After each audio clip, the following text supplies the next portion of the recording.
Assalamualaikum warahmatullahi wabarakatuh.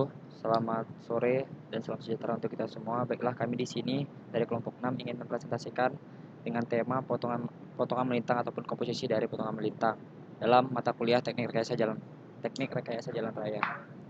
Kelompok kami terdiri dari saya sendiri, Amir Aldi, yang kedua ada Budiman Zaluhu, yang ketiga ada M. Arik Noval, dan yang keempat adalah Yulus Indrawan. Baiklah, untuk mempersingkat waktu, langsung saja ke paparan yang pertama. Silakan Budi.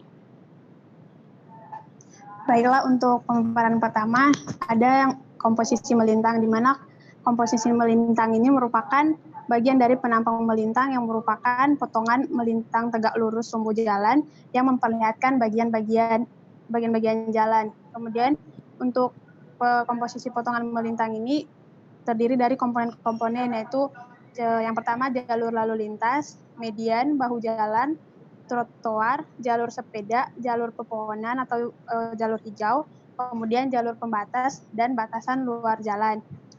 Kemudian manfaat dari penampang melintang ini sendiri yaitu untuk mengetahui dan melihat secara jelas bentuk dari ketinggian suatu tempat yang ada di muka bumi.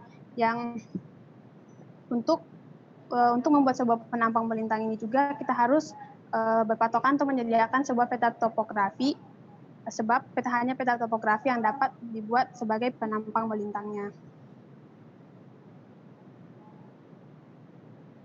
Yang selanjutnya adalah jalur lalu lintas. Di mana di sini komposisi jalur lalu lintas yaitu yang pertama adalah jalur lintas pada tipe jalan 1 dan tipe 2 kecuali jalan tipe 2 dan kelas 4 terdiri dari jalur-jalur yaitu jalur belok, jalur tanjakan, jalur percepatan ataupun perlambatan dan atau jalur parkir. Nah, jalur lalu lintas pada jalan tipe 2 dan kelas 4 merupakan bagian dari jalur kendaraan di mana arus lalu lintas kedua arah yang diperkenankan. Nah, selain jalur-jalur tersebut, di atas badan jalan juga memiliki bagian jalan yang diperkeras untuk memenuhi keperluan. Yang pertama yaitu persimpangan jalan, kedua adalah bukaan median, yang ketiga adalah taper untuk jalur tanjakan, jalur belok, dan jalur percepatan ataupun diperlambat. Yang keempat adalah taper pada bagian di mana jumlah jalur berubah, dan yang terakhir adalah perhentian bus dan perhentian darurat. Yang selanjutnya adalah jumlah jalur. Jumlah jalur jalan di mana volume lalu lintas rencana ataupun DTV yang lebih kecil dari nilai pada tabel di bawah yang akan kami sajikan. Sebaiknya 2 jalur kecuali jumlah jalur belok dan jumlah percepatan ataupun perlambatan. Nah, pada tabel ini kita dapat melihat bahwasanya berdasarkan setiap klasifikasi perencanaan memiliki standar perencanaan lalu lintas harian dalam SMP yang berbeda. Yang selanjutnya adalah jumlah jalur pada jalan-jalan lainnya yang tidak termasuk dalam paragraf ataupun terdapat dalam tabel di atas. Jumlah jalur harusnya ditentukan oleh perbandingan antara volume kendaraan untuk perencanaan atau DVT dengan standar perencanaan atau LHR per lajur pada yang lebih jelasnya bisa dapat dilihat di tabel di bawah. Di mana di sini terdapat 2 tipe yaitu tipe 1 dan tipe 2 yang mana masing-masing mempunyai standar rencana lalu lintas harian per jalur ataupun SMP-nya berbeda-beda. Dan yang selanjutnya adalah lebar jalur. Lebar jalur untuk berbagai klasifikasi perencanaan sebaiknya sesuai tabel di bawah ini, di mana terdapat 2 tipe juga, yaitu mana kelas perencanaannya itu memiliki lebar jalur yang dalam satuan meter juga berbeda-beda. Yang terakhir adalah lebar jalur lalu lintas. Lebar jalur lalu lintas jalan tipe 2 kelas 4 sebaiknya diambil sebesar 4 meter.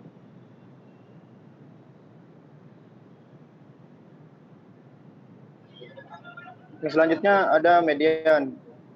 Median adalah suatu pemisah fisik jalur lalu lintas yang berfungsi untuk menghilangkan konflik lalu lintas dari arah yang berlawanan, sehingga pada gilirannya akan meningkatkan keselamatan lalu lintas.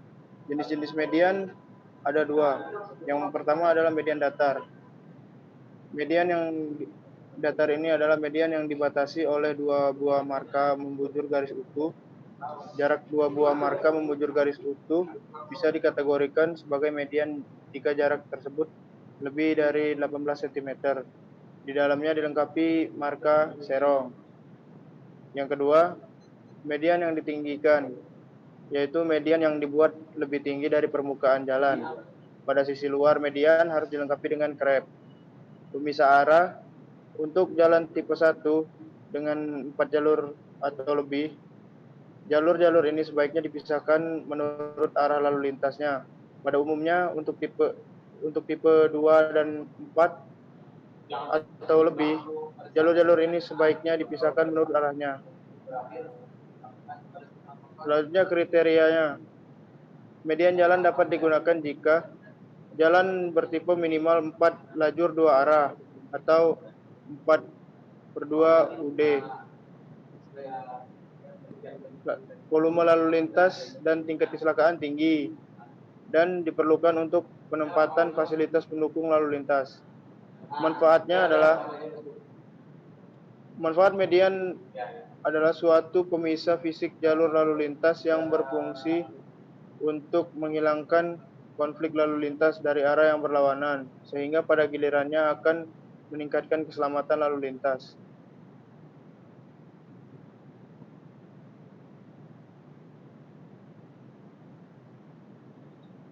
Selanjutnya bahu jalan.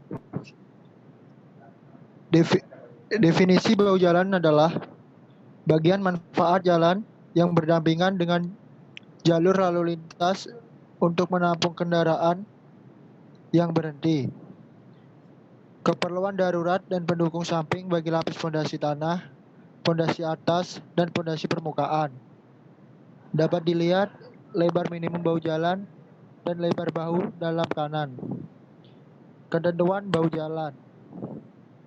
Jalur lalu lintas hendaknya dilengkapi dengan bahu jalan.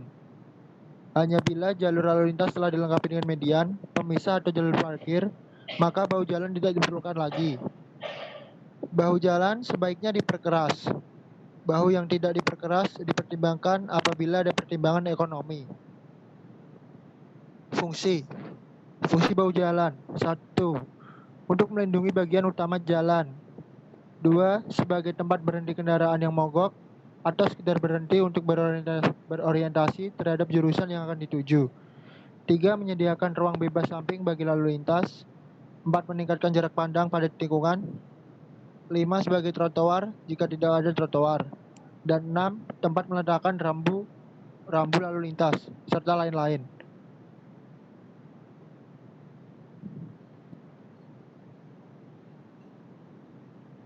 Baik, kemudian itu jalur parkir, di mana jalur parkir ini merupakan parkir merupakan keadaan tidak bergerak suatu kendaraan yang bersifat sementara karena ditinggalkan oleh pengemudinya.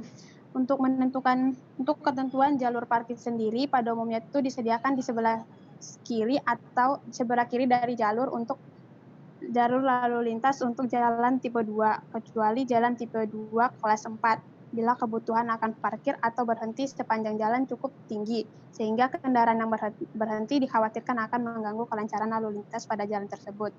Untuk lebar jalur parkir sendiri, yaitu 2,5 meter. Ini kecuali apabila perbandingan jumlah kendaraan berat terhadap jumlah total kendaraan yang lewat cukup rendah.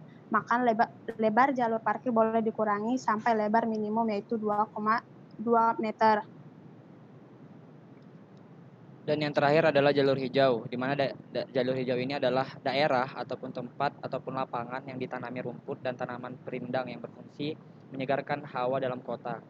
Tidak boleh digunakan untuk bangunan serta perumahan. Nah, ketentuan jalur hijau adalah